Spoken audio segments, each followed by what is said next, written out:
Good day guys, it's Amar again from Black Knight Real Estate and welcome to All Things Real Estate. So today I'm going to talk about a topic that I actually came up with when I was having a discussion with a potential client last night, and they are in the process of trying to sell their property. And the very first question that I got asked when I opened up the discussion was, when is a good time to sell? So I instantly thought, you know what, this is something that I get asked quite a lot of times, and I'm sure anyone who's in that space would be thinking as well. So first up, obviously spring is in the air. Home buyers are coming out of hibernation and wanting to buy that dream house that they've been thinking of. So yes, it makes obvious sense that spring is one of the best times to sell a piece of real estate. So the commonly held belief, to put simply in a one-word answer, yes, it is correct that spring does help because for obvious reasons, right? You see, the days are longer, there's more natural light, the house is looking better, the yards are looking beautiful.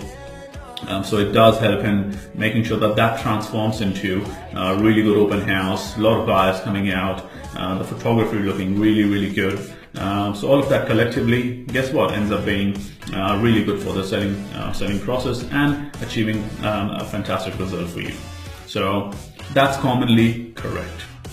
However, there are factors to consider, right, with everything, and that's probably what our jobs as real estate agents is, to ensure that those factors are met and understood before we simply follow the herd and go, let's just sell because it's spring.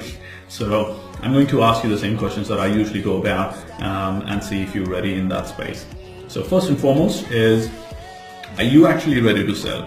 When I say that, it's not just a simple answer of yes or no. There are factors that I always think about and I get my clients to think about when they come about selling. So first of all, timeline. Okay, so what is your timeline? When you need to be out of that property to make the move viable for yourself? It's no good if you say, look, you want to be out of the property in 6 months. Well, the property can sell in a month, and then the settlement period's in 2 months, which leaves you with a 3-month gap, and you have to go look for a rental property. Some cases that might work, but you got to think about those things when you think about timing. It may be due to a job relocation. It may be due to a new house that you're constructing, and that's due to be built by a certain date. So put those factors into consideration before making that final decision. And the next point is obviously, are you financially ready as well? Now, when I say financially, again, there are a few things you need to consider. First and very important is, are you in a position to do the necessary things that you need to make the house presentable? Now, I did a video a few weeks ago just alone on presentation and making sure your house is in a way which actually attracts a lot of buyers, because we know for a fact that presentation gets you that top dollars. So if there are things that you need to do around the house, such as maintaining the yards, some renovations, doing a paint work, well, then get them done first. If you haven't gone through those things and it is required, well, then don't sell your property. Hold off on it and make sure those things are ticked off, because if you don't, guess what? You are in the market in competition at the same time, because everyone wants to sell in spring with other sellers, and the buyers are going to compare your property with those other properties that are there, and it won't result in a good price for yourself. So yeah, do consider those options quite seriously.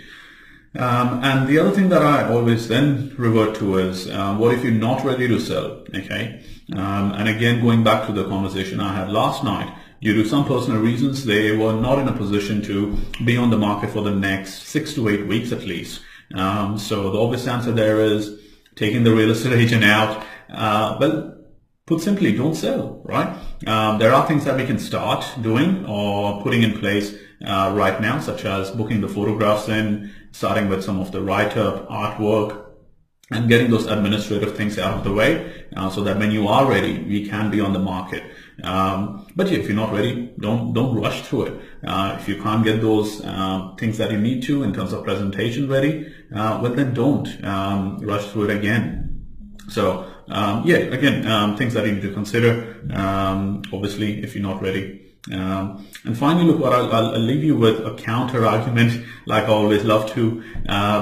And the good old saying of, not doing what everyone else is doing is also good sometimes. So being different can help you in certain conditions. But as I've already touched on, if you are selling in the spring or the summer season, well, you are obviously going to have a lot more buyers out there, but also there's a lot more sellers in the market, which means that you are also in competition with those other sellers.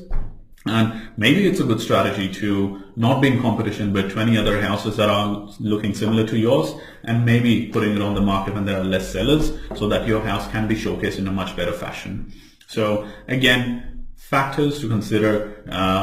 Not every house is the same, not every situation is the same. So if you want to obviously deal with an agent who can talk you through those things, but make sure you have that discussion.